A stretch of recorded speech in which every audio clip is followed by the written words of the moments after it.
Hello, sisters. Welcome to the Sacred Medicine Podcast, weaving powerful, soulful practices into functional medicine. Step into this beautiful space of devotion and explore everything from nurturing foods, rituals, sexuality, and awakening your innate sensuality. It is time to own your radiance. This is the Sacred Medicine Podcast. You are listening to the Sacred Medicine Podcast, episode 146. Today's guest is Johanna Dahlman, and we are talking all about alopecia. We talk about her personal journey and what she's been through. And as you know, alopecia, which is when your hair falls out to the point where a lot of people either have really big patches of hair loss or sometimes full head of just being bald. So as you know, losing that amount of hair can be super devastating. And so she was able to transform and completely reverse her alopecia. So in today's episode, we are talking all about how she did it and all the things that she used. It's totally up my alley. If you have been listening to me for a while, when it comes to healthy living and nutrition and foods, we are talking all about some very similar things. She had gone to see specialists, she had creams, she had injections, and nothing worked. So she is going to outline what worked for her, and she has beautiful head of hair now. Long, thick, luxurious. So on to the show. We have Johanna Dahlman here, first-time guest, and we are talking all about alopecia. Johanna, thank you so much for being here today. Thank you so much, Margaret, for having me. It's a pleasure. So why don't we start with, tell us a little bit about your journey with alopecia and sort of how this all started. So this all started when I was 35 years old. Essentially in the prime of my life, I thought I was very healthy inside and out. I thought I had a lot of things under control. I thought, everything was going essentially in the manner that I wanted to. I had a corporate job. Everything was great. I was living in Miami at the time and very healthy to what many people would see as what health is. And yet, alopecia just came, quote unquote, out of nowhere. And I was diagnosed, like many, via my hairstylist. I was sitting in the chair at my regular hair appointment and 13 years old. And so he saw me and he's like, Johanna, you have alopecia. You need to get this taken care of. And, in the chair, I'm Googling what he's talking about because I had no idea. I had never heard of alopecia. And I can remember like it was yesterday. And then, of course, all of a sudden, the tears are streaming down my face and there's all this confusion. There's all this, anxiety, all these emotions that are coming up because I'm just like, what is this? How is this happening? Why is there a quote unquote autoimmune disease? Like no one has this in my family. What's going on? And so, after the initial shock, then you start, seeing doctors. I was right in a transition. I was moving from Miami to Denver. And, this is right at the time when it started happening. I had met my now husband at the same time as well. And we already were making plans to get engaged and married and move to Europe. So that's where his job took him. And so throughout this whole process, I'm seeing doctors in Europe. I'm seeing doctors in Colorado. I'm seeing doctors in California. I'm originally from California. So that's how that happened. And it was, every doctor tried to give me essentially creams, cortisone shots, or just Band-Aids, really not looking at the root cause of why I'm getting alopecia. And, some doctors would say, oh, it's just stress. Other doctors would say, oh, I have, tight ponytails. Others would really not do anything about it and would look at me and just kind of be like, oh, you're fine, you're healthy, and, move on. And throughout this time, because I was in transition, I'm paying out of pocket for the flights, out of pocket for the medical visits, for the doctors, for everything, because I was essentially not here nor there. I was like right in the middle of transitioning and moving. And so there was really no health insurance anywhere, because, it's a process to get that rolling. And so everything was out of pocket. And it was just, I couldn't believe how all these different opinions varied so much. And yet the only real treatment was treatment that A, have no guarantees, and B, have many side effects, and maybe not just for now, but maybe also for the future. And so this was concerning for me. And, from a health standpoint, I knew, like, if I had hair all the way through 35 years of age, why would I all of a sudden start losing it? Why would I all of a sudden start going bald? There wasn't any reason that made sense in my head. And I was so determined to A, get my hair back, but also my health back, because I knew if I had hair before, why would I not have it after?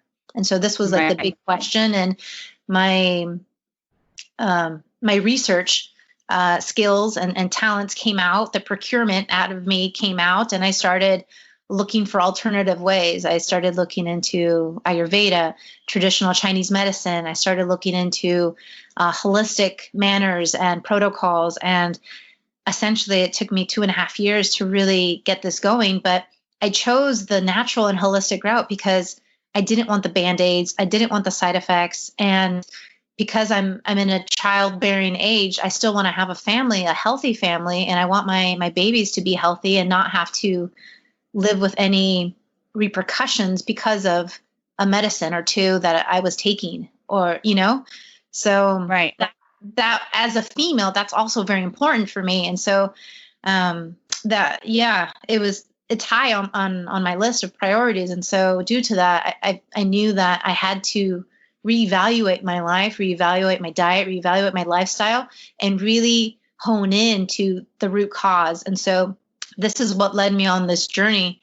2.5 years later, my hair's back, thriving. And, I tell people, even though I live in the Netherlands and it's cold and rainy 9 months, 10 months out of the year, inside my body, it feels like Miami Beach. And so it's sunny, it's warm.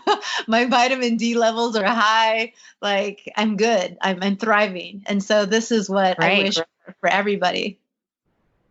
So tell us, I love that story. Tell us, how much hair loss did you have? Like, paint a picture. Were there several sort of bald spots? How bad was the hair loss? It was pretty bad for most people. So if I could show you, so I'll paint you a picture. If you were to ever see a picture of me, I was always known for my big curly hair. It was a big lion's mane, and it always was. So that's the starting point. And then all of a sudden, let's decrease that by over 50% all over. And then let's also add in multiple bald spots in the back, which kept growing. It was almost like a crack in the wall. It starts off like a small crack, and then all of a sudden it starts spreading and it goes up the wall. And so, my bald spot initially started like at the size of a penny or a dime. And it just increased and increased and increased as the months kept going. And this, first of all, not being able to see it, trying to see it with multiple mirrors, trying to get a grasp of it, asking people, my then fiance, trying to figure out, like, is it growing? How's it doing? On an everyday obsessive, manner was challenging, because you can't really see it. You can't really get a grasp of what it looks like in the back.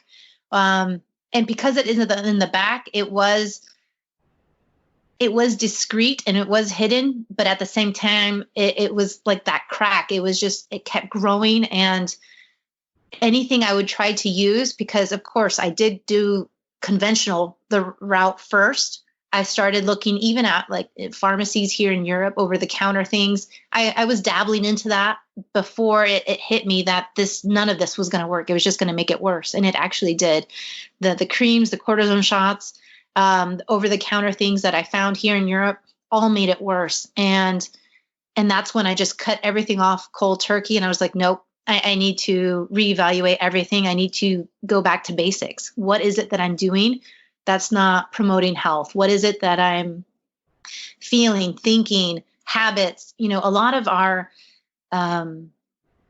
discrepancies are in our habits. A lot of the issues are in our habits. And so we need to look at what we're doing on a daily basis to really decipher how we can heal ourselves, how we can take back that control towards better health. And what I say to clients is that alopecia is like a puzzle, and you need all the pieces together working in concert to create the symphony. Right. And so the what did they give you as a prescription? What are some of the things you tried? So they gave me the cortisone cream. That was from the doctor in Denver. The doctor in California was super eager. In the same time we were having a consultation, he's like, all right, just get on the table. We'll do some shots. So we did the shots right then and there. And because I was in transition, it wasn't a long-term possibility, just because I was living in Europe for the unknown time being. And so I couldn't go and come back to California every time I needed a shot every month. And so that was short-lived. Was it cortisone, or did they do PRP for you? They did cortisone. Oh, okay. Did anyone ever try to do PRP? No. After seeing, 5 different doctors, I knew that none of them could really help. And I sensed that none of them really understood the depth of alopecia.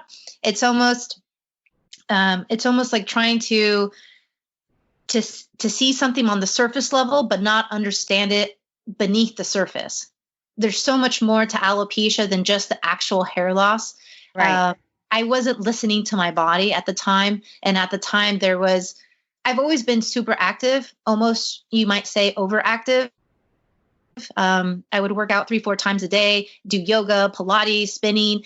I was just very on the go, always active. And then all of a sudden, when alopecia happened, it hit me like a brick wall. All of a sudden, I had no energy. I had fatigue. I had dry skin, like very, very dry skin, very, very dry eyes. By 2 p.m., they were bloodshot. I had digestive issues. I had numerous issues that no one was really talking about. You would do research and no one would mention any of these symptoms that go along with alopecia. Because, of course, I'm looking at the hair loss, but it's so much more than that. And I think this is why I'm able to relate to people who are going through it, because I've been there, I've done that, and I'm outside the tunnel, and I'm like trying to pull my clients through.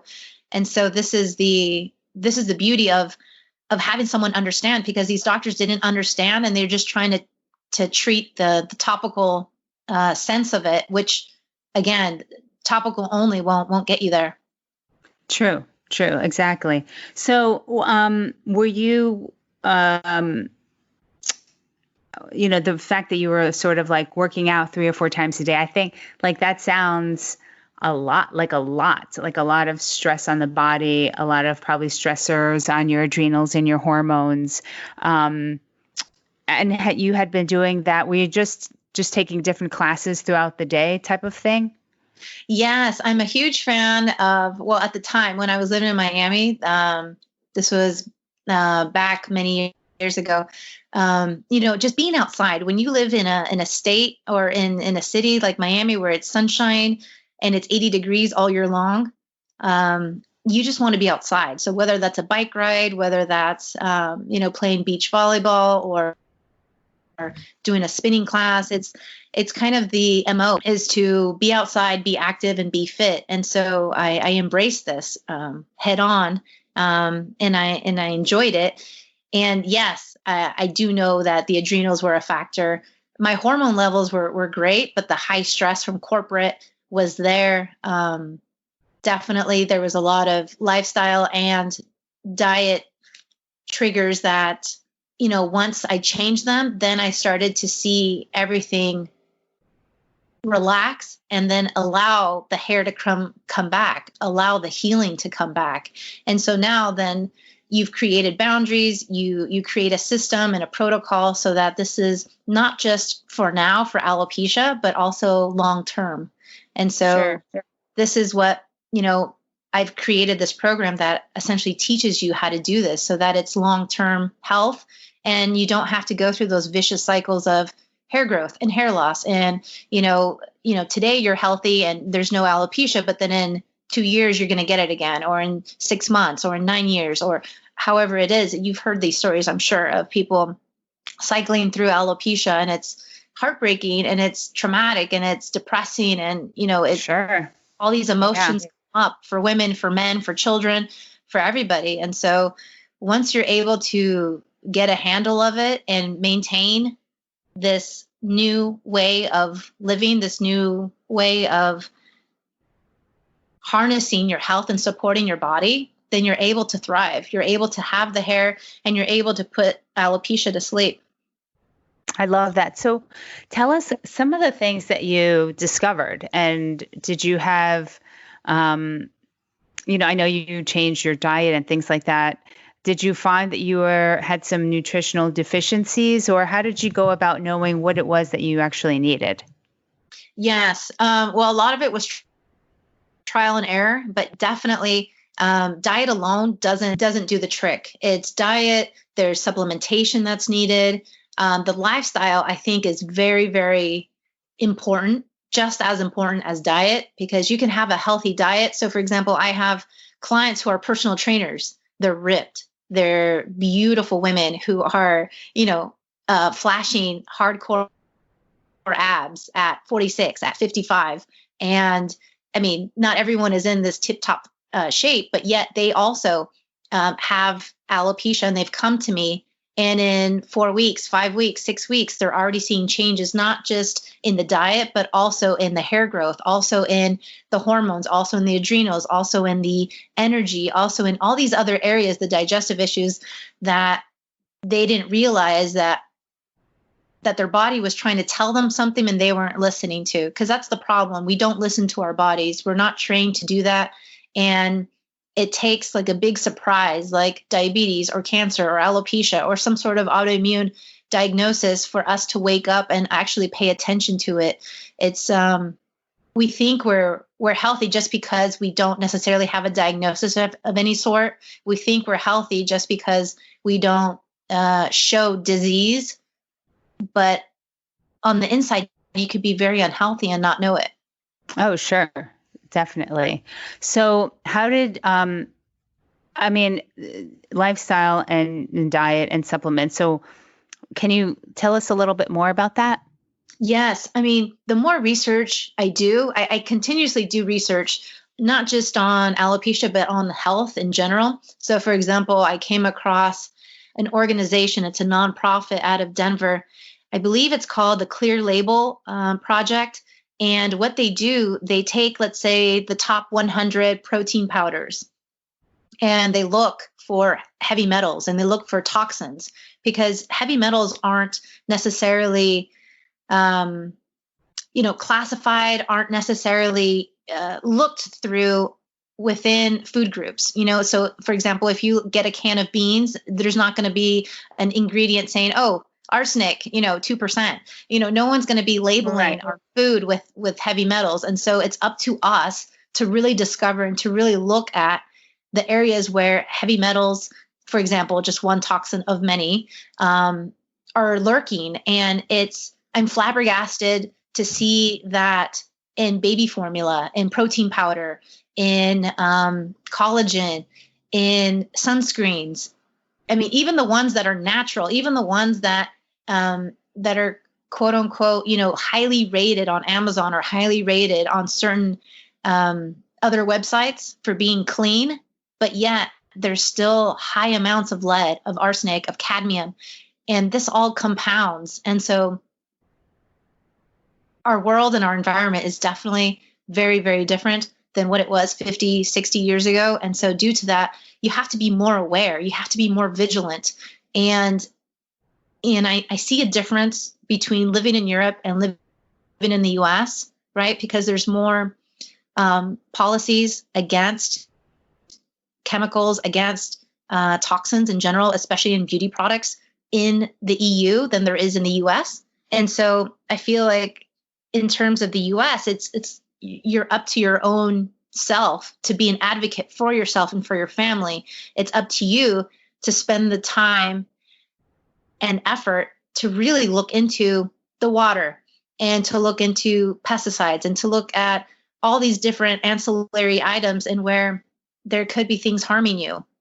I mean, Sure. baby formula, I would never think that there would be this amount of lead or cadmium in baby formula. And so it's heartbreaking. And so again, it's like advocating for yourself is just so important, and doing the research before you just believe, oh, this is number one on Amazon. This should be good. It has, over 5,000 reviews. That's not enough. Right. And so it's not enough anymore. There's a lot of things that are not enough. The CDC is not enough. The ADA is not enough. There's the FDA is not enough.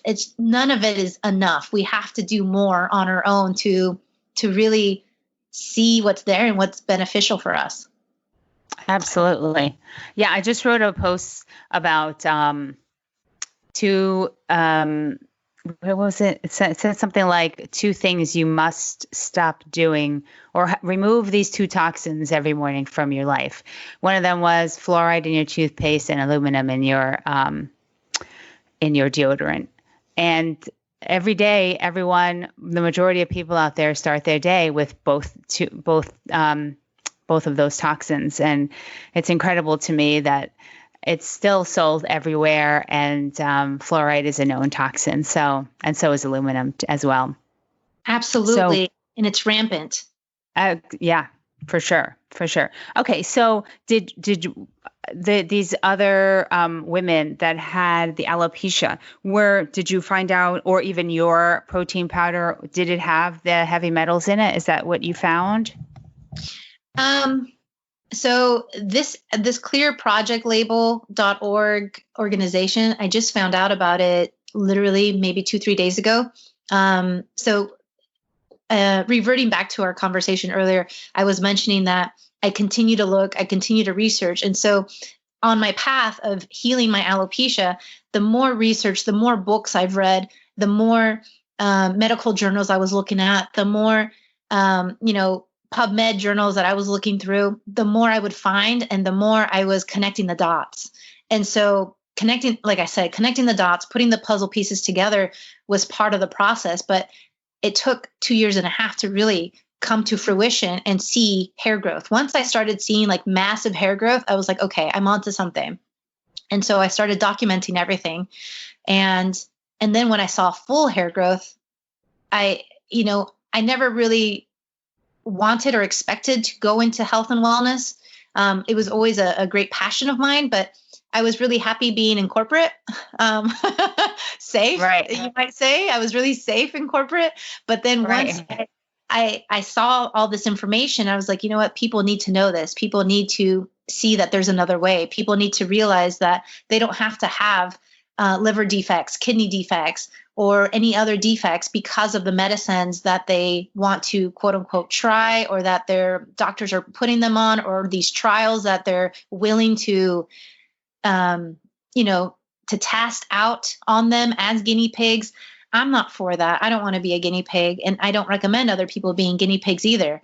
I know that supporting our bodies, going holistically, and really reevaluating our diet and lifestyle is the truth in terms of healing. And, if it works for me, if it works for people with Universalis, with Totalis, with AGA, then it should work for a lot of the population. It should work. And if it doesn't work, then at least it's a good starting point, because it needs to be the solid foundation. If you don't have a solid foundation, then it's like the house built of straw. It's gonna blow down, with a small wind storm. So solid foundation is what we need to build, and the standard American diet is not a solid foundation.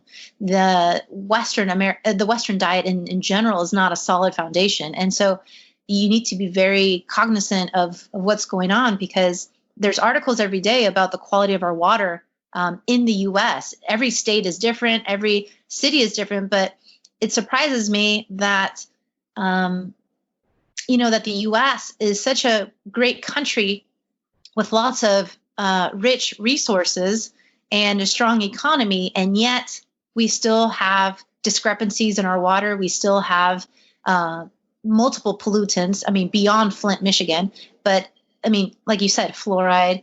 There's definitely heavy metals there. There's also remnants of pharmaceuticals there, and nothing's really cleaned out. And adding more chlorine is not really helping the solution. You need more filters. You need more. You need more. Yeah. Oh, yeah. You just need more support, more help.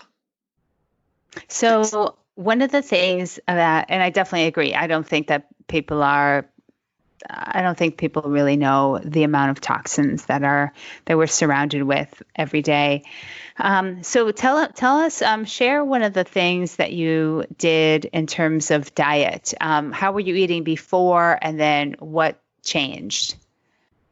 So before, I had a really clean diet just because so at the time, right before, like when I first started seeing the symptoms of alopecia, before the actual hair loss, I believe that the body gives you symptoms like the digestive symptoms, maybe headaches, maybe this, maybe that, but I wasn't paying attention to them. I just kind of denied them and, put them underneath the rug. But at that time, my diet was extremely clean. I had a personal trainer. I was, working out a lot. I was being fit. So my weight was, and my percentage of fat was really low. But like I said, even though we have health on the outside, it's not necessarily the same on the inside. So my diet was really clean in general. I was eating mainly fish. And I actually wrote a book. And in my book, I talk about being vegan. I talk about being pescatarian. And then incorporating meat. And it's quite funny because it correlates to where I've moved. I've moved a lot for corporate work. And when I moved to Texas, I became a vegan. When I moved to Florida, I went pescatarian. And then when I moved to Denver, I started incorporating elk and bison just because there's no fish, right? I mean, right? You just kind of like go local. Right. And right. so now in Europe, it's a little different as well. But the diet part is definitely important because, for example, even in chicken, you have fluoride that's stored in the bones. So even though you think you're making a healthy chicken soup, there's fluoride in the bones that's leaching out. And so, I tend to stay away personally from chicken and turkey. I think they're high in omega-6s. I think even if they're pasture raised, they're probably not still as healthy because they're still eating grains, they're still eating soy. And so whatever they eat, you're eating essentially, right? So farmed fish, I stay away from. I try to have wild caught salmon. And it was only up until last year that I actually went to Alaska myself. I saw the difference between what wild caught salmon really looks like to the stuff at Whole Foods, to the stuff at any grocery store that you find that says wild and it's not wild. Mm-hmm. The pink peach color is deceiving because in Alaska, you go there and it's blood red. So if it's not blood red, it's not wild caught. That's just, it's farm raised. Amazing. Yeah. So farm raised is definitely not good. No, not at all. And a lot of times we think it's healthy. Oh, it's from Costco. It says this, it says that. And then, we're deceived. A lot of those labels are deceiving. A lot of those labels aren't thorough or as thorough as they should be. And so, I looking further into it is definitely part of the situation. Understanding how there's mycotoxins in coffee, mycotoxins in peanut butter, and just being very aware of everything that you're inputting into your body. And even when you go out to eat, you purchase things you vote with your dollars, you vote with your money. And so even going out to restaurants, you have to see, okay, what type of restaurant is this? What type of oils are they using? What type of MSG do they have, if they even have any? You want to really regulate even what they're feeding you because it'll harm you. It'll create more havoc in your body in the long run. And so this is why we see adults, when they're hitting their 30s and 40s, all of a sudden they have like a pop-up disease. But then unfortunately, you also see alopecia, autoimmune diseases, and other diseases in children, 2, 3, 5, 9, 10, 18, and they're getting this. And it's not because necessarily their parents started them off wrong. This could be part of the problem, but more than likely, it's also the environment. The environment plays a huge part. Oh, yes, for sure. Okay, so you are eating relatively clean. Would you say that, I mean, clean in your mind, but so I guess I'm just trying to figure out you were eating clean and then you changed up your diet a little bit. Did you decrease the amount of fish you were consuming, or what major changes did you make with your diet? So my research led me to look at nutrient dense foods, and it led me to look at kind of the ROI, the return on investment. So if I'm going to buy something, whether that's a piece of steak or whether that's a vegetable, I should be eating bok choy over iceberg lettuce. I should be eating spinach, probably organic spinach more than likely, over a different maybe type of vegetable, for example, sweet potatoes over white potatoes. And so I started looking at the ROI of food, and now I focus on nutrient dense foods. I look at getting more bang for my buck in terms of what I'm putting into my mouth. So it's not just a filler. It's not just like, oh, I'm hungry, I need a snack. Now I look at food like, okay, how do you support me? Mm-hmm. What are the nutrients that I'm getting out of you? Do I need more zinc? Do I need more selenium? Let's eat my way through that.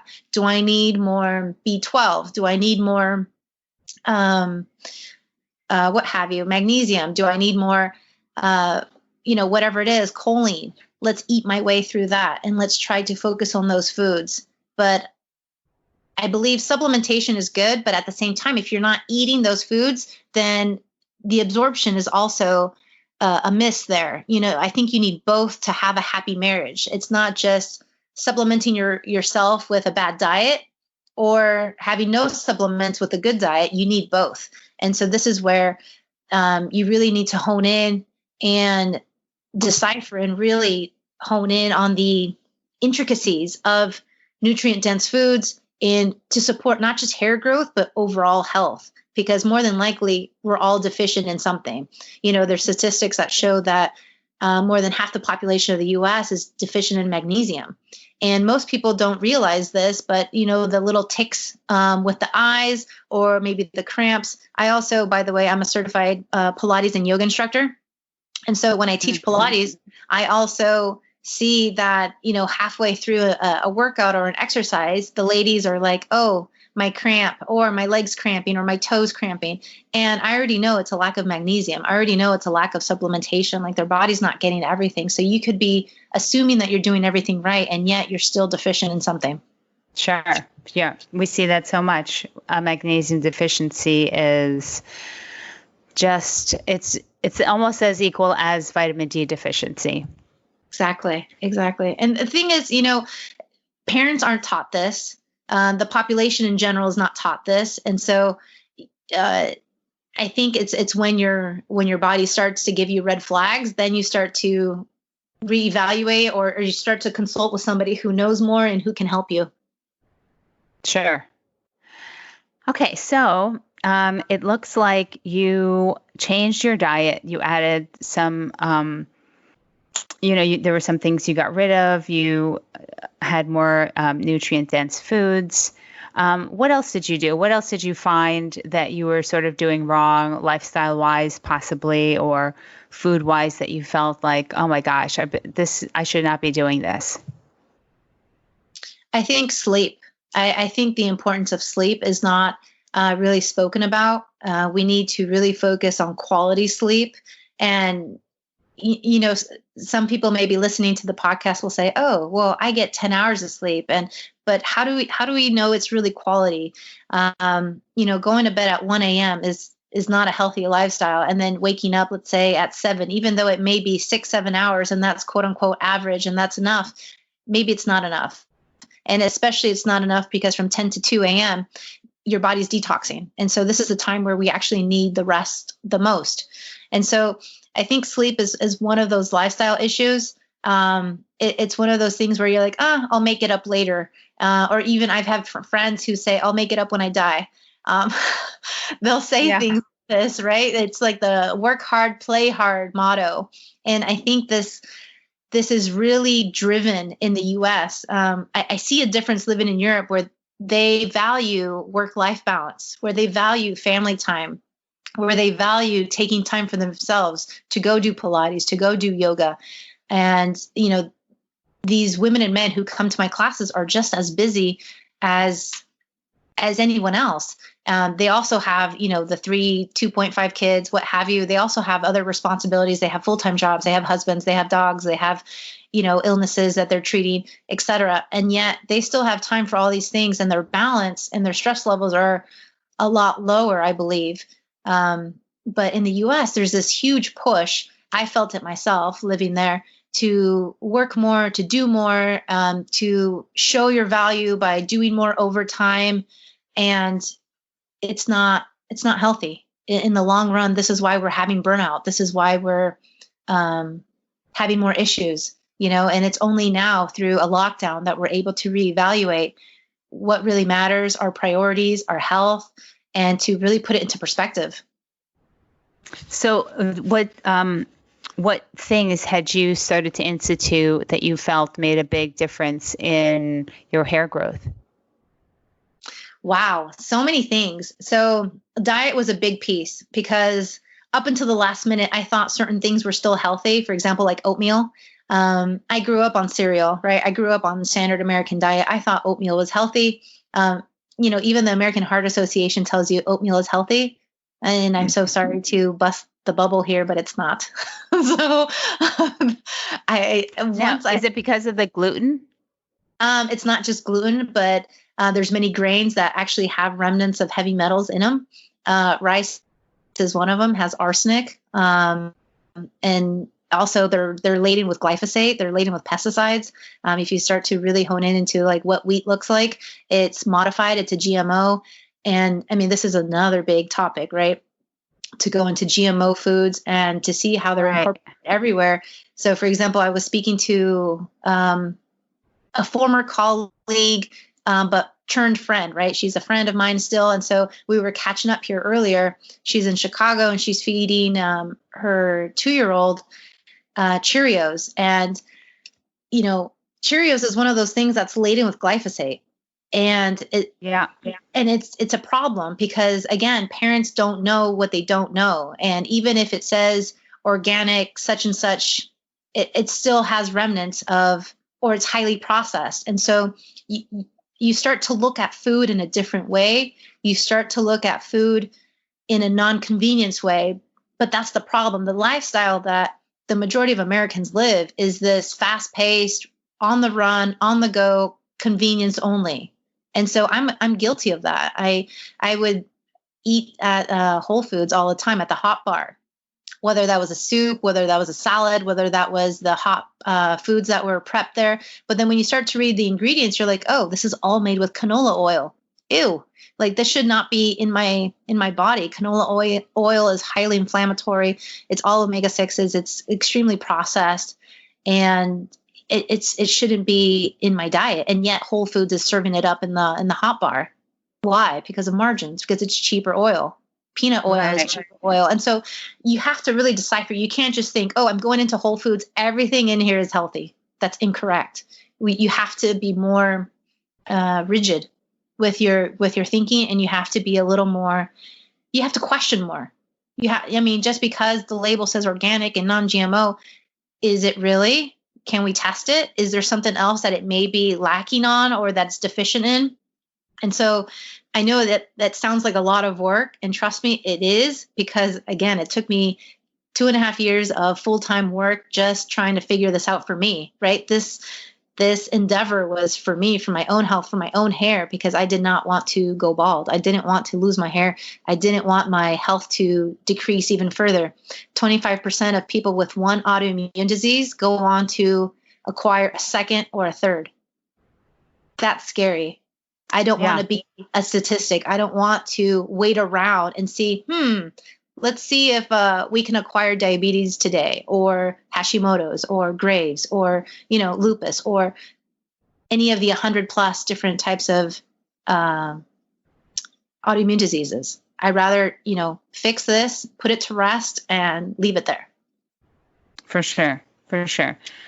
So your diet changed, and are there a few supplements that you swear by for helping with your alopecia? Yes, I do. Now, this is kind of tricky, because at the same time, you don't want to blanket statements. What I see a lot of times in forums and in blogs, and I actually just wrote a blog post about this, that the majority of people with hair loss, they go straight to biotin. And they're like, yep, I'm going to go get the strongest amount of biotin and put this in my body. And okay, that's fine. However, there are drawbacks to supplements. There are risks. There are side effects to everything, even if it's quote unquote natural, right? And so you have to really evaluate, is the person pregnant? Is the person wanting to be pregnant? How high are these levels? There's certain levels that they can create toxicity. So for example, biotin is one of those. Anything over 10,000 milligrams is toxic and can create more toxicity, which would create more toxic burden on your liver, on your kidneys, and maybe give you a further setback than, steps forward. And so these are things that you want to be careful with, because it's not one size fits all.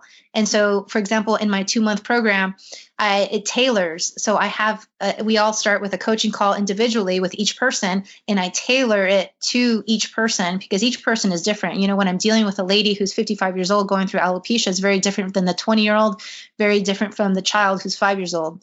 And right. So you have to tailor it to each person and modify, and then also see what other conditions they have, because again, many times they have a second or a third autoimmune disease, or many times they have other allergens or allergies, or they have eczema, or they have psoriasis, or they have allergies, or they're taking other meds. And so there's a lot of things that help, and there's a lot of things that I can spit out, but I would think that maybe it might be a little irresponsible, just because, I know that there's some people who are gung-ho. They're going to grab the list and take off, run in with it. And then God forbid, it has a negative reaction to them. And so I'm careful with that, because I want to be careful with how people look at supplements too, because it's not regulated.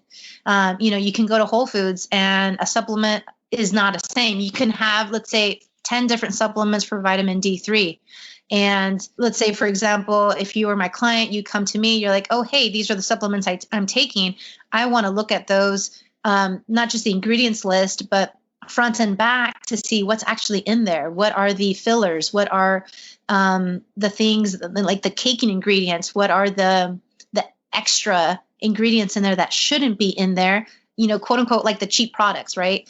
I want to make sure that none of those cheap ingredients are in there, because that can create more inflammation in your body. And so that's what we really want to decrease. Alopecia, and in my eyes, any autoimmune disease is kind of like your body's on fire.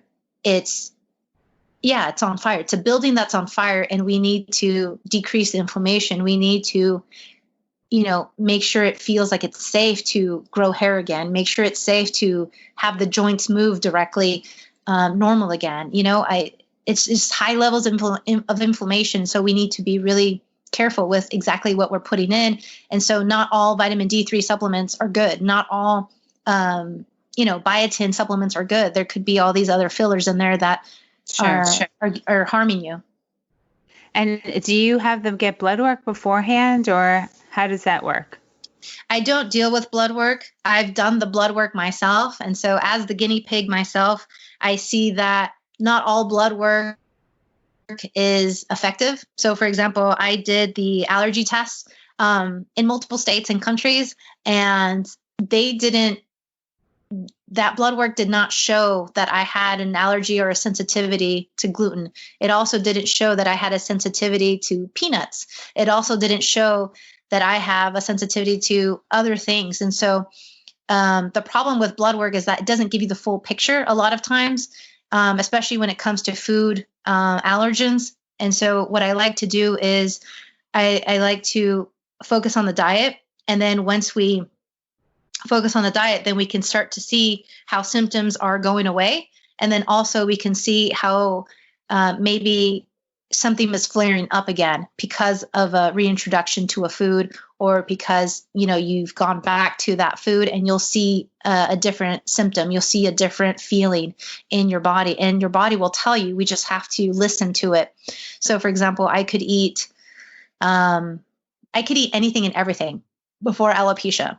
My mom, she's Latin, and she would call me Toro, she would call me the bull, because I could eat anything, and anything would sit well with me. I was never the sick kid. I was never the kid with allergies. I never got strep throat. I never got mono. I never had the flu. I never had a cold. Even when my brother, my sister, and parents were sick at home, I was never sick. I was always super healthy. My immune system is very, very strong, always, since a kid. However, I was still susceptible to an autoimmune disease, mm-hmm. and, which is another key thing. You're never, quote unquote, invincible for anything. Anything can happen. And so you just want to have that preventative measures there. I lost my train of thought, but what I was trying to say is that no food would ever have a negative side effect to me. And I was very curious with food since early on. I tried sushi at 6 years old. I was already trying oysters, things that adults would try later on in life. And I was already trying them as a kid. So I was very open-minded to food, and nothing gave me a negative reaction. And then all of a sudden, once alopecia happened, my body changed internally. I no longer can have certain foods. I can no longer eat certain foods, not just because of my hair, but because it just doesn't sit well with me. And so even though that's weird for maybe some people to hear, but it's true. It's almost, adults, many adults are lactose intolerant, and obviously they grew up drinking milk. They grew up eating ice cream, but then later on in life, the lactose or the casein doesn't sit well with them, and it gives them gas and bloating. Same thing. And I no longer can eat certain foods.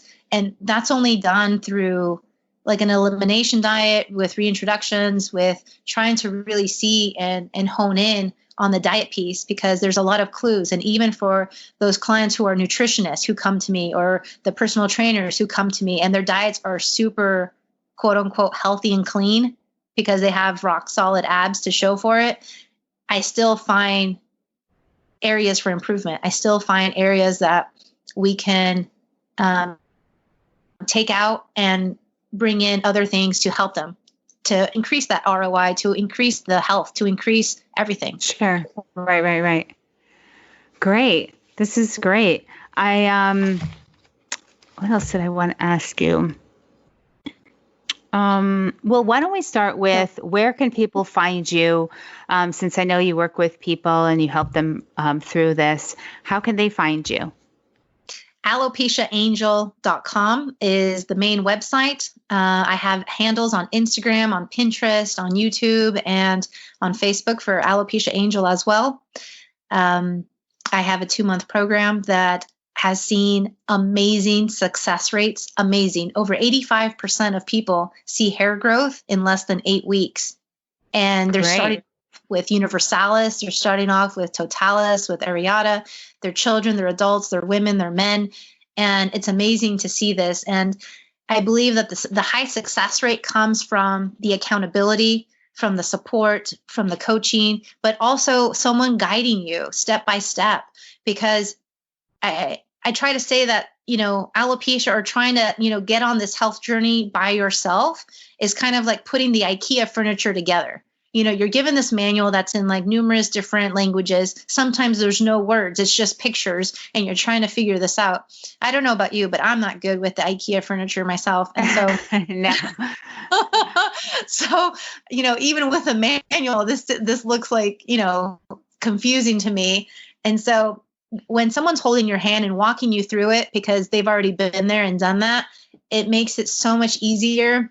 And actually, before our call, I got off a call with one of my coaching clients, and you hear a distinct, giggly happiness, joy, even through times that we're experiencing now in the US with COVID, with, protesting, with riots, and with so many other situations that need to be addressed, there's still joy in her voice, because she's been universalis for over 10 years. And she not only has hair growth on her head, but also on her legs, also on her arms and armpits and other areas that, that she didn't have before. And, hair is hair. Hair is going to grow. It's like weeds. Once you allow it to grow, it'll grow. Right. So right. It's a beautiful thing. It gives me such satisfaction to see all these success stories. I bet. Just a little support, a little love. Exactly. Well, this has been such a beautiful conversation about alopecia. It affects so many people, and it's, it could be heart-wrenching for so many people when they start to lose their hair. I had a similar, I didn't have alopecia per se, but I did have a lot of hair loss when I was going through my autoimmune condition many, many, many years ago. And to the point where I felt I had to cut my hair to like a pixie cut. So very short. And I had very long hair at the time. But I would wake up and have like my pillow was just like had hair. It would just sort of start to I would just tug on it and it would just fall right out. So I do, I've been there, and it was devastating for me. And I bought a wig just to feel normal, just to feel like I had my long hair again, because I identified with my hair so much, as I'm sure you did as well. I had such thick, long, luxurious hair.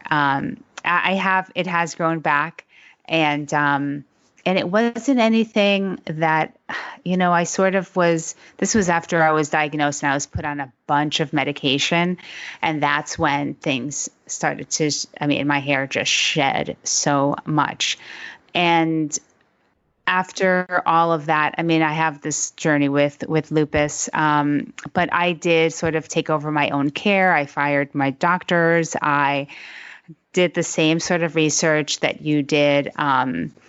But because I'm a nurse practitioner, I checked all of my blood work, and I had everything checked, my hormones, chronic infections, vitamin deficiencies. So I went through that whole journey. I corrected everything, and my hair just started to grow back. And it's just amazing how much diet in itself plays such a huge role, not only in our health, but in our hair and how we look. And if we look vibrant, or if we just, you can tell when people are not well, just by how their skin is and how they look, right? Wouldn't you say? It's very distinct for me now that I can see, 100%. I could just look at somebody.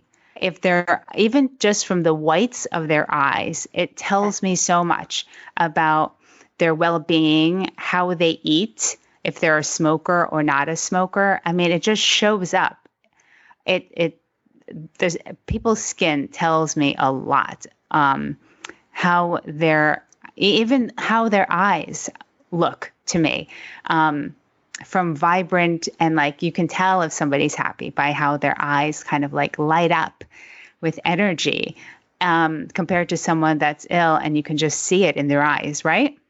Exactly. No, I 100% agree. And the interesting thing is, I notice it more too. I guess after you've gone through something of this nature, you notice other people's hair more. You notice whether they have alopecia. Sometimes I feel like I'm too brazen, but sometimes I've gone up to people even in grocery stores, and in an empathetic manner, it's like I want to reach out and say and ask and be curious, right? Because no one wants to assume it's alopecia all of a sudden. It could be, they're coming out of cancer treatment or something to that nature. And so I don't ever want to assume, but I'm definitely curious. And the Dutch are so nice because they allow for curiosity. They're very curious themselves. And so they ask these very forward questions. And so I've had like this emotional moment. I remember it was in the cleaner aisle. I was looking for bleach, and the lady next to me had like bald spots. And I asked her, I was like, do you have alopecia? Like in a very like soft manner. She's like, no, I pull my hair out. And so this is like another, condition, a little separate from alopecia, but somewhat related, right? Because she herself is doing the actual damage to herself. And so we got into talking, and I asked her and I told her about my story, and she told me about hers. And it was, it's nice to connect with people, even though it's not necessarily always related, but nice to see that once you start talking about it, then others open up. I remember I was also, for work, I was actually at a meeting. We were all females, though. We were having like this breakfast meeting, and I started talking about my alopecia, and the lady just, she looked at me in shock. She's like, I have alopecia. And then it's kind of like you just bond and connect, but no one wants to talk about this. No one wants to talk about, so many things that happen in wellness, especially women's wellness. No one wants to talk about a miscarriage. No one wants to talk about PCOS. No one wants to talk about fertility issues. And yet, once we open up, we have that conversation, you can connect, and you can almost feel relief that there's others there that either have gone through it, or who are going through it, and can give you some words of encouragement or support. Yeah. And by the way, the condition where people pull their hair is called trichotillomania. And they pull either from their scalp or their eyebrows or their eyelashes. And typically it's due to anxiety. So that, I'm not sure if their hair eventually grows in or if they just pull enough that it doesn't eventually. That's a good question. I don't know that answer. Do you know if hair grows back after you pull it excessively? I'm assuming that if there's no underlying condition that it would grow back, but if you're constantly pulling, I'm not sure. Correct. I guess it just depends like how many years. That's the thing. Our bodies are so resilient, and they can bounce back from many things, even if it's been after many years. But at the same time, I think if there's compounded abuse in excess, kind of like smoking, right?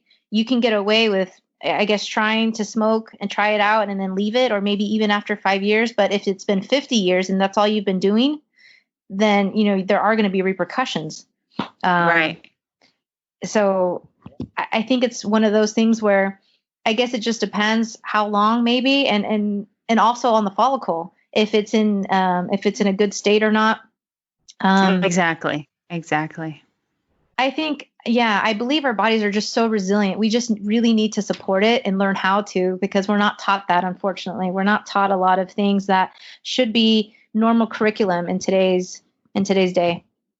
Right. Well, thank you so much. This was I'm just so grateful to you for sharing your wisdom with other folks that may be men or women that may be experiencing this now, or maybe in the very beginning of it. They can reach out to you. I will have all of the information in the show notes as well. So, and you said you have a book, or you're coming out with one? I do. My book is already published on Amazon, but it's also on my website. I included a cookbook as well. So I've written a cookbook and nutrition guide. I have my first book, which is called Secrets to Health and Hair Growth. And I would love to offer a free consultation to any of your listeners.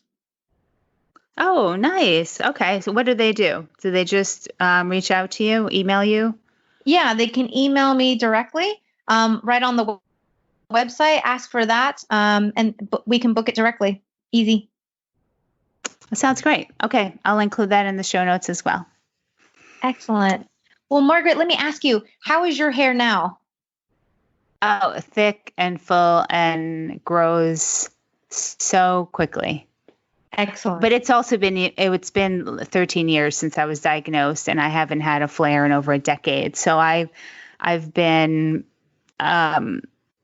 living a pretty normal life without the, any lupus meds. And, I eat pretty healthy. I'm gluten-free, and I don't know if you follow me on Instagram, but I usually will post like what I'm eating, and it's typically pretty clean. And, I don't consume that much. Well, I don't do any of those high glyphosate kind of foods, except I will do rice occasionally, but it doesn't seem to affect me. I know my body exceptionally well, which I'm sure you do too. And so I can tell quickly if there's a food that doesn't sit well with me. But also coming from a Latin family, my parents eat rice pretty often. So, and if I have dinner with them, then sometimes rice is in the meal. And I'll do it occasionally. But aside from that, I eat pretty clean and I cook almost 99% of the time. So I don't really tend to eat out that much, especially now. Mm-hmm. So I love cooking. So that's what I spend a lot of my time doing. Good for you. Same. I love cooking. I love being in the kitchen, and, having that control is paramount. For sure. Yeah. Cause you don't really know when you go out, how it's cooked, what other ingredients they use. And, I feel that's one of the things that I've kind of loved about quarantine time is being able to have the time to cook every single meal. It's been really, it sort of feeds my soul. Awesome. I'm going to go ahead and send you my cookbook then, since you're such an avid cook, and maybe you would find some delicious recipes in there. Oh, thank you. Thank you so much. I love cookbooks, by the way. Oh man, do I love them. Oh, fantastic. I have so many, but it's one of those things I just can't get enough of. Oh, it's beautiful. Thank you so much. I love speaking to you. You have a lovely spirit. And yeah, I could feel the connection. So I'm so happy to hear that your health is renewed and your hair's back, and, your body is resilient, and you're proof of this. So this is amazing. Thank you so much. And, I love this work that I always think that things happen for a reason. So I think that this happened. And I think also for me with the lupus, because I help women with lupus as well, to show them sort of the unconventional way of healing their way out of lupus and the symptoms and all of the things that come along with it. So I feel like you had this experience of alopecia, but you used it in such a way where now you're helping other people. And so that's such a beautiful thing.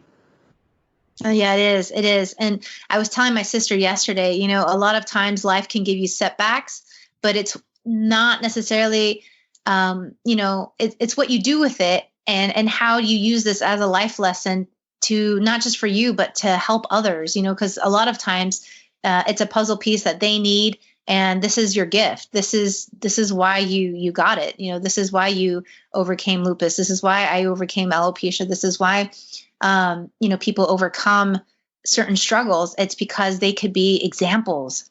They could give hope to others. They can get out of the projects. They can get out of obesity. They can reverse their health. They can get out of poverty. They can, become amazing people with goals and dreams and fulfill them. They really can. Everyone can. Yeah, I agree. Well, thank you so much again. And I look forward to reading and going through your cookbook. Okay. I hope you enjoyed this conversation. I love her approach. And if you know anyone that's suffering from alopecia or has an autoimmune condition that's affecting hair and hair loss, then go check out the show notes, because I'll have some links there to, I know Johanna has some resources on her website. So if you want to head over there, and the link is margaretromero.com/episode 146. Have the most beautiful week. And if you have been enjoying these podcasts, I would love, love, love it if you can leave a review in iTunes. Thank you so much for listening, and have a beautiful rest of your week. Bye for now.